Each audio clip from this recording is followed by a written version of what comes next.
उत्तर बंगाल विकास विभाग की पहल पर इस्लामपुर में नेताजी सुभाष मंच सभागृह निर्माण कार्य का शुभारंभ उत्तर बंगाल विकास मंत्री उदयन गुह ने किए हैं।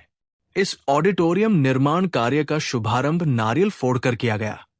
उत्तर बंगाल विकास मंत्री उदयन गुहा के साथ राज्य सरकार के कैबिनेट मंत्री व ग्वालपोखर विधायक गुलाम रब्बानी, इस्लामपुर वरिष्ठ विधायक अब्दुल करीम चौधरी, उत्तर दिनाजपुर के जिला मजिस्ट्रेट सुरेंद्र कुमार मीना, इस्लामपुर की अनुमंडल मजिस्ट्रेट प्रिया यादव, इस्लामपुर नगर पालिका के चेयरमैन कन्हैयालाल अग्रवाल व उत्तर बंगाल विकास मंत्रालय के विभिन्न अधिकारी और इंजीनियर मौजूद थे। मंत्री उदयन गुह ने इस मौके पर कहते हैं कि अगर इस्लामपुर में ये सभागार खुल जाता है तो संस्कृति प्रेमियों व आम लोगों को लाभ मिलेगा। मंत्री उदयन गुहा ने आगे कहा कि कार्य पूरा करने के लिए 1.5 वर्ष का समय निर्धारित किया गया है। इस्लामपुर ब्लॉक में दोलोंचा नदी पर बहुचर्चित डांगापाड़ा में पुल क्यों नहीं बन पा रहा है, इस पर उन्होंने कहा कि डीपीआई का काम पूरा हो चुका है और कुछ काम बाकी है। जैसे ही ये पूरा हो जाएगा, डांगापाड़ा पुल और अन्य काम भी हो जाएंगे।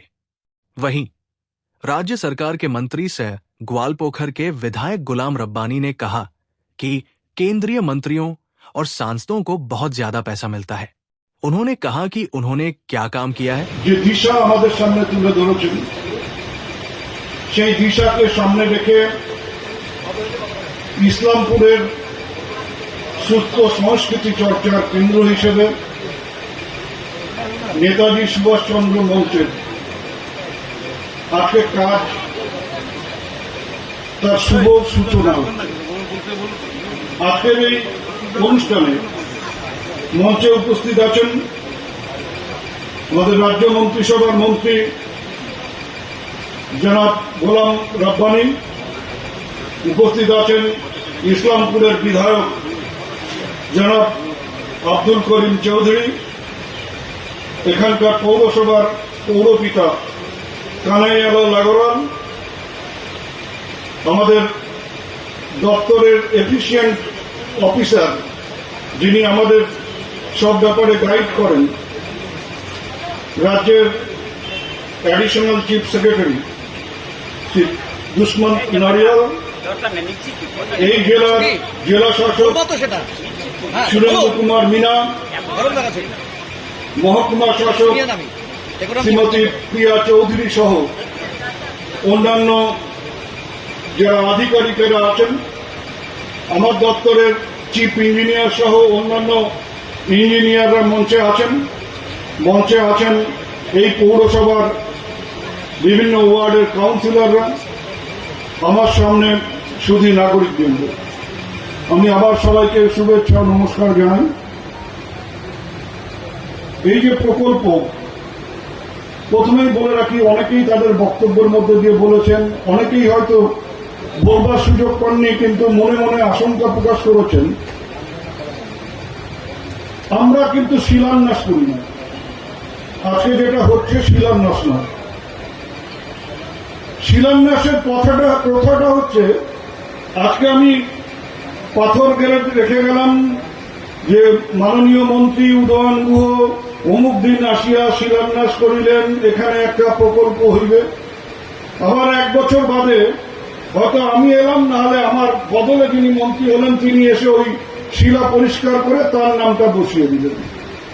আমরা যেটা করি সেটা হচ্ছে আগে অ্যাডমিনিস্ট্রেটিভ অ্যাপ্রুভাল নিয়ে আসি, অর্থ বরাদ্দ হয়, তারপরে টেন্ডার হয়, টেন্ডার হওয়ার পরে ওয়ার্ক অর্ডার হয়, এবং ওয়ার্ক অর্ডার হওয়ার পরে আজকে যেটা হচ্ছে সেটা আজকের থেকে কাজ শুরু হচ্ছে। আমাদের সাথে যেমন আমাদের অ্যাডিশনাল চিফ সেক্রেটারি আছেন, ইঞ্জিনিয়াররা আছেন, তেমনি যিনি কাজ পেয়েছেন এই হলের কাজ করবেন তিনিও মনে হয় সামনে বসে আছেন। আপনি উঠে দাঁড়ান, আপনি যে কাজ করবেন সেটা আমি আপনাকে বলছি যে যত শীঘ্রই সম্ভব এই সপ্তাহের থেকেই আপনি কাজ শুরু করবেন, এবং কাজের একটা নির্ধারিত সময় আছে। কাঁচা কাঁঠালকে পিটিয়ে পাকালে পরে তার স্বাদ ভালো হয় না, তেমনি যদি মনে করেন যে এত বড় একটা কাজ 3 মাসের মধ্যে করে ফেলতে হবে, তাহলে 6 মাস বাদে আবার আমাদের কাছে গিয়ে ধর্ণা দেবেন যে কাজের মান খারাপ হয়েছে। নির্দিষ্ট সময়ের মধ্যে কাজ শেষ করা হবে। এবং এই ভদ্রলোক এর একটা হয়েছে, আমার দিনহাটাতে একটা অডিটোরিয়াম তিনি করেছেন, কুচবিহারের রবীন্দ্র ভবন তিনি করেছেন, হলদিবাড়িতে রবীন্দ্র ভবনের সংস্কার এবং সেখানে এসি হচ্ছে তিনি করছেন। কুচবিহার কলেজে অর্থাৎ আচার্য ব্রজেন্দ্রনাথ শীল কলেজে যে একটা আধুনিক অডিটোরিয়াম হচ্ছে উনি করছেন। অর্থাৎ সব মিলে অভিজ্ঞতাটা আছে বলে উনি কাজটা পেয়েছেন। ধূপগুড়িতেও উনি কাজ করেছেন। আর আমি ধরুন এই যে আপনি উঠে দাঁড়িয়ে বললেন, আপনি তো সাংবাদিক নন, যে এটা এই ব্রিজটা ডিপিআর হয়েছে, টেন্ডার হয়নি। ডিপিআর হয়েছে, কাগজ ফিনান্সে পাঠানো হবে, ফিনান্স থেকে অ্যাপ্রুভাল আসবে, তবে আমরা টেন্ডার যেতে পারবো। যতক্ষণ না ফিনান্স থেকে ওটা অ্যাপ্রুভ হয়ে আসছে, কারণ আমার বা আমার অ্যাডিশনাল চিফ সেক্রেটারির এখতিয়ার হচ্ছে আমরা 3 কোটি টাকা পর্যন্ত একটা কাজ ফিনান্সের কাছ থেকে অ্যাপ্রুভাল নিয়ে না নিয়েই করতে পারি। তার উপরে হলে পরে ফিনান্সের অ্যাপ্রুভালের জন্য আমাদের পাঠাতে হয়। কাজেই এই কাজটা প্রায় 8 কোটি টাকার কাজ। এটা আমি চাইলেই কালকেই করে দিতে পারবো না। আমি এসিএফ সাহেবকেও বলেছি যে এটা আপনাকে কেয়ার নিতে হবে, ওখানে গিয়ে যে ফিনান্স সেক্রেটারি আছে তার সাথে কথা বলে যত তাড়াতাড়ি সম্ভব অ্যাপ্রুভালটাকে নিয়ে এসে যাতে আমরা টেন্ডার করে কাজটা করতে পারি তার বন্দোবস্ত করতে হবে। অর্থাৎ এর মধ্যে কোনো ভাওতার ব্যাপার নেই, মিথ্যে প্রতিশ্রুতি দেওয়ার ব্যাপার নেই। আমি ব্যক্তিগতভাবে একটা জিনিসে বিশ্বাস করি, বা ছোটবেলার থেকে আমাকে শেখানো হয়েছে, যে একটা সুস্থ সমাজ গড়তে হবে সবচাইতে আগে যেটা দরকার সুস্থ সংস্কৃতি। আর সুস্থ সংস্কৃতির জন্য দরকার ওই একদিন 25শে বৈশাখ রবীন্দ্রনাথের জন্মদিন পালন করলাম কি একদিন নজরুলের জন্মদিন পালন করলাম, এ করে সুস্থ সংস্কৃতির চর্চা করা যায় না। সুস্থ সংস্কৃতির চর্চার জন্য এটা একটা প্রক্রিয়ার মধ্যে দিয়ে চলতে হবে। তার জন্য একেবারে ছোটদের থেকে এই শিক্ষাটাকে যদি চালু করা যায়, যদি বাড়িতে বাড়িতে এই চর্চাটাকে পৌঁছে দেওয়া যায়, তাহলে পরে আজকে আমাদের কাছে যেটা অ্যালার্মিং হয়ে গেছে, যুব সমাজকে ভুল পথে পরিচালিত করা, আমাদের পরবর্তী প্রজন্মকে ভুল পথে পরিচালিত করা, তারা যাতে ভুল জায়গায় পা দেয় তার জন্য তাদের সামনে নানা রকম প্রলোভন তাদের সামনে ঝুলিয়ে তাদেরকে ভুল পথে পরিচালিত করবার চেষ্টা হয়। তার মধ্যে যেমন এটা একবার শিলান্যাস হয়েছিল বলতো কি স্যাংশন হয়েছিল, তারপরে আর এটা কাজ হয়নি। সেদিনই আমরা অফিসে গিয়ে তারপরের দিন দেখেছিলাম যে ওটার অ্যাডমিনিস্ট্রেটিভ যদিও প্রায় 7 কোটি টাকা খরচ, কিন্তু ওটার আর নতুন করে আমাদের অ্যাডমিনিস্ট্রেটিভ অ্যাপ্রুভালের দরকার হবে না, ওটার আগেই অ্যাডমিনিস্ট্রেটিভ অ্যাপ্রুভাল আছে। এবার আমাদের টাকাটা খরচ করা নিয়ে ব্যাপার। আমরা সাথে সাথে এসিএস এর সাথে কথা বলে আমাদের দপ্তরে যে টাকা আমরা বন্টন করেছি তার হিসেব বের করে আমরা এই টাকাটা বরাদ্দ করেছি। এটা নিয়ে আর কোনো সমস্যা নেই। এটা মনে করুন এখন কাজটা শেষ করা। এই কাজটা যেদিনই শেষ হবে, হয়তো উদয়ন গুহ নাও আসতে পারে, হয়তো উদয়ন গুহ নাও থাকতে পারে, কিন্তু এটা জেনে রাখবেন যে ইসলামপুরবাসীর কাছে এই অডিটোরিয়াম নেতাজি সুভাষ মঞ্চ শুরু হয়ে গেল আজ থেকে, এবং যেদিন শেষ হবে কেউ না কেউ এসে এটা শুভ উদ্বোধন করবে। আমি শুধু 2-1টা কথা বলি যেটা আমার ব্যক্তিগতভাবে ধারণা। এই সাংস্কৃতিক চর্চার কিন্তু কোনো ধর্মীয় বিভাজন হয় না। রবীন্দ্রনাথও ছিলেন, নজরুলও ছিলেন। আমি শুধু রবীন্দ্রনাথের কথা বলবো, আমি শুধু রবীন্দ্রনাথের সাথে যারা বা রবীন্দ্রনাথের ধর্মের সাথে যাদের, ওগুলো নিয়ে কোনো চিন্তা নেই। কাজটা করতে হবে।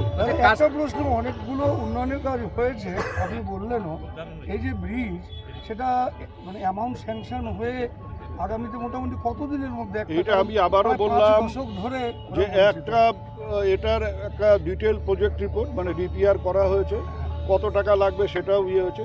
যেহেতু আমাদের যতটা এখতিয়ার তার বাইরে ওটা চলে গেছে, সেই জন্য ওটা ফিনান্সে পাঠাতে হবে। ফিনান্সে একটু তদবির করে ধরে নিয়ে আসতে হবে যত তাড়াতাড়ি পারা যায়। করে হলে পরেই কাজটা আমরা টাকাটা মানে ওরা শুধু আমাদের তো টাকা দেবে না, ওরা শুধু স্যাংশনটা দেবে, টাকা তো আমরাই খরচ করব। নেতাজি সুভাষ মঞ্চ কতদিনের মধ্যে কাজ সম্পূর্ণ হবে বলে? ওটা 1.5 বছর ধরা আছে। 1.5 বছর ধরা মানে আজকের থেকে মানে যেদিন ওয়ার্ক অর্ডার পেয়েছে, আজকের থেকে 7 দিন আগে ওয়ার্ক অর্ডার পেয়েছে, সেদিন থেকে 1.5 বছর সময় দেওয়া আছে। তবে ওরা কাজ করে ভালো, আগেই করবে। ব্রিজ উদ্বোধন হলো আজকে, একবারে পুরোপুরি কমপ্লিট। দমদমা ব্রিজ কতটা গুরুত্বপূর্ণ ছিল? তো বেশ কয়েকটা অঞ্চলের লোকের সুবিধা হলো, একটা ব্লকের কয়েকটা জিপি, সেই জিপিগুলো বিভিন্ন বিধানসভার মধ্যে ভাগ আছে, সেগুলো অনেক মানুষের এখানে। আমার একটা রিকোয়েস্ট, উদয়নদাকে আমাদের এমআইসিকে আপনারা অনেকগুলো প্রশ্ন করলেন, এগুলো প্রশ্ন যদি এখানকার এমপিকে আর গত মন্ত্রী যে ছিলেন দেবশ্রী রায় চৌধুরী, উনি কি কি কাজ করেছেন ওনার খাতিয়ানটা জানা দরকার, আর কার্তিক পাল কি কি কাজ করে ওটা খাতিয়ানটা দরকার। স্যার আপনার কথা বলবো, আমাদের ইসলামপুরে আরেকটা বড় সমস্যা আছে, এনবিডিডি থেকে এখানে হচ্ছে শ্মশান যেটা আছে সতীপুর শ্মশান, তার ইলেকট্রিক চুল্লি হয়েছিল, কিন্তু সেই দুটো অকেজো হয়ে গেছে। এবং এবার আমি একটা বলি, এইবার একটা না এবার আমি একটা বলি, চুল্লির ক্ষেত্রে একটা সমস্যা আছে। চুল্লি হচ্ছে 24 আওয়ার্স অন থাকতে হবে, না হলে পরে আমি হঠাৎ করে একটা ডেড বডি নিয়ে গিয়ে চুল্লিতে দেবো আর সেটা পুড়ে যাবে, সেটা হয় না। 24 আওয়ার্স ওটা চালাতেই হবে। এবং 24 আওয়ার্স যদি একটা চুল্লি চলে, মোটামুটি 1025 টাকা ইলেকট্রিকের বিল হয়। তার মানে মাসের শেষে 6 লাখ 7 লাখ টাকায়। আমার দিনহাটাতেও এই সমস্যা দেখা গেছে যে 6-7টা ডেড বডি যদি পার ডে হয় তবে গিয়ে ভায়াবিলিটি থাকবে, না হলে ভাবে না। আমি তো আর কাউকে মরতে বলতে পারি না যে মরুন, আমার যে এই চুল্লিটাকে চালু রাখো। এই একই সমস্যা এখানেও আছে। তাহলে কি এখন যে বৈদ্যুতিক চুল্লি, তাহলে এটার অস্তিত্ব প্রায় আর না আমি বলছি যে এটা সমস্যা আছে। এবার যদি কেউ দায়িত্ব নিয়ে বলে যে না বিদ্যুতের বিলটা আমরা মেটাবো, কি হয় না হয়, তাহলে কোনো সমস্যা নেই। কিন্তু বিষয়টা হচ্ছে যে ওই যখন তৈরি করা হয়েছিল তখনও তো এখন যে বডি যায় তখনও সেই পরিমাণে ছিল। হ্যাঁ, একটা সরকারি এটার একটা প্রজেক্ট হয়েছিল, সেই প্রজেক্টের মাধ্যমে এটা হয়েছিল, কিন্তু তখন এটা অস্বীকার করা যাবে না, হয়তো এত ডিপলি এটাকে নিয়ে ভাবা হয়নি।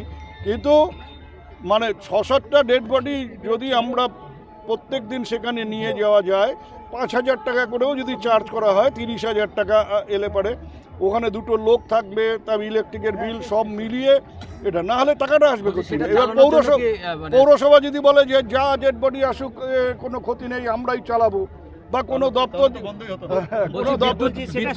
বিদ্যুৎ বিল এত আসছে, সেখানে কি সোলার সিস্টেমের ব্যবস্থা করা যেতে এটা সোলার সিস্টেমে অত টানবেই না।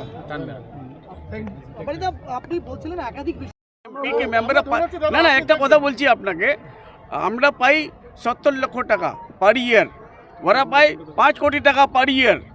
একটা গেল, আমিও মন্ত্রী ছিলাম, আর উনিও মন্ত্রী ছিলেন দেবশ্রী রায় চৌধুরী, উনি কি কি কাজ করেছেন, ওই কাজের খতিয়ানটা নেন না। ছেড়ে দাও না ওগুলো কাজ। বলছি অনেক সময় ওনাদের একটা অভিযোগ থাকে যে ওনারা যে কাজটা স্যাংশন করান, মানে যেটা করতে চান সেটা নাকি সেখানে রাজ্য সরকারের সহযোগিতা করে না, তাই করতে পারে না। কোনটা করেন আমাকে লিস্ট করে দাও না, লিস্ট করে দাও। আমি একটা কথা বলে দিই, হ্যাঁ, এই পরিপ্রেক্ষিতে একটা কথা বলি।